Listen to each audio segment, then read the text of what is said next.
Boa noite, professor Emanuel. Como requisito, da nossa atividade 3, aqui estamos para apresentar, uma molécula de uma droga, tá? E a molécula escolhida foi o THC, a principal composição química, do principal componente da maconha, E aí nós sabemos que o THC ele é uma substância orgânica, por apresentar elementos carbônicos, distribuídos na sua cadeia, Além deles, nós ainda temos a presença de elementos hidrogênios e oxigênios que estão distribuídos, e formam a cadeia.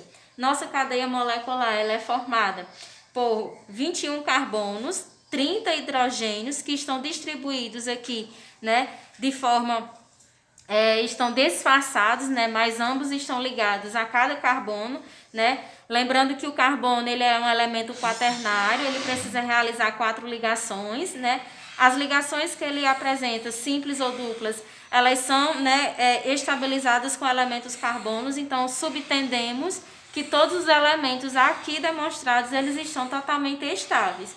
E 2 moléculas de oxigênio, tá? E aí a fórmula estrutural do THC, como vocês podem perceber, com a representação desses 2 elementos oxigênios, eles destacam os 2 grupos funcionais que representam.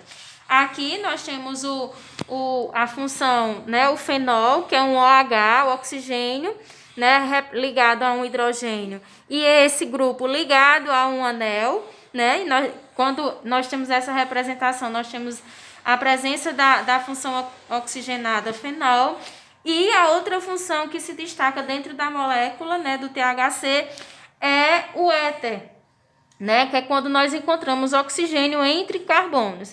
Não importa se a molécula ela é uma molécula aberta ou fechada, tá?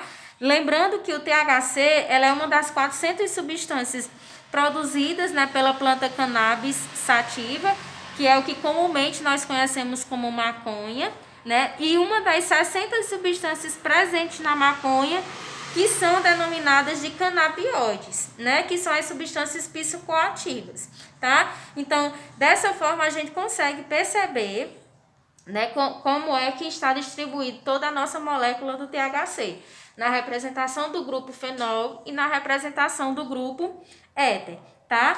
Dentre as propriedades físicas, que o THC ele pode apresentar, nós sabemos que ele tem uma solubilidade maior em lipídios ou em compostos apolares, por apresentar a maior parte da sua estrutura com caráter apolar, já que ele possui muitos elementos carbonos e hidrogênios distribuídos dentro de toda a sua cadeia. Ele não é muito solúvel na água, porque quando essa substância ela é ingerida, através de medicamentos, ela tem uma eliminação maior nas fezes, muito mais do que na urina, Então, por esse motivo, justifica o fato da sua pouca solubilidade em água.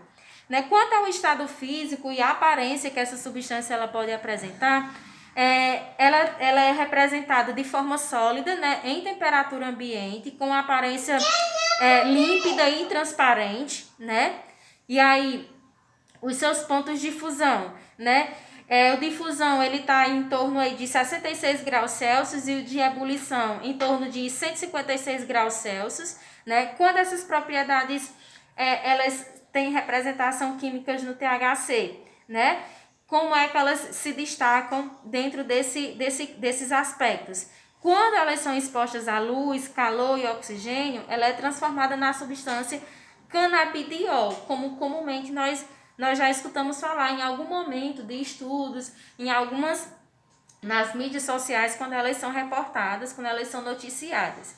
E segundo, quando elas em meios ácidos ou básicos, elas podem transformarem-se nos canabinoides, que é um outro tipo de substância que se destaca e que a maconha é comercializada.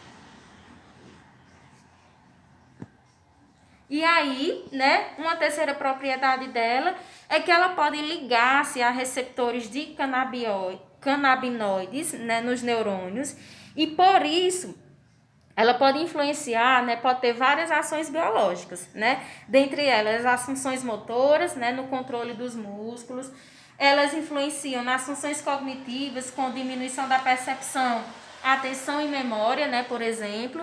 Na antinocicepção, que é a diminuição de sentir dor, ou seja, promove aquela anestesia, né? Tem interferência no sono e também promove uma diminuição no apetite, né, quando ela é ingerida. As ações, essas foram as propriedades químicas, né, do THC, né, de que forma ela pode agir dentro do nosso organismo. E agora, né, como é que o nosso organismo se comporta através da ingestão, né, dessa substância. Nós sabemos que em virtude dessa interação, né, com os receptores dos canabinoides, com as células neuronais, né, muitos pesquisadores relatam que a utilização da maconha, ela pode provocar ao usuário muitos fenômenos, dentre eles os psicológicos, né? Não apenas os que afetam o nosso organismo de uma forma mais direta, né? Dentre os psicológicos, nós destacamos, né, os sentimentos de felicidade, que são, né, porventura, são alterados, a excitação e dissociação de ideias, enganos na avaliação do tempo e do espaço, aumento da solubilidade, da sensibilidade auditiva, ideias fixas e de convicções delirantes, impulsos irresistíveis, comprometimento da memória, apatia, falta de motivação, sonolência e reações de pânico e crises alucinatórias. Então, todas essas reações, elas podem sim sofrer interferência, e essa interferência é significativa quanto o uso, né, dessa substância. Há ainda, né, indícios de que essa substância ela também pode ser usada para fins de tratamentos terapêuticos, mas ainda não existe nenhum registro que comprove que permita a utilização dessa droga, né, para fins terapêuticos. Porém, vale ressaltar que até o momento não existe nenhum registro, né, que confirme que existe uma dose letal provocada pela maconha, tá? Então, esse é a nossa estrutura e um pouco da nossa observação acerca da substância THC, que é o principal componente da maconha. Obrigada.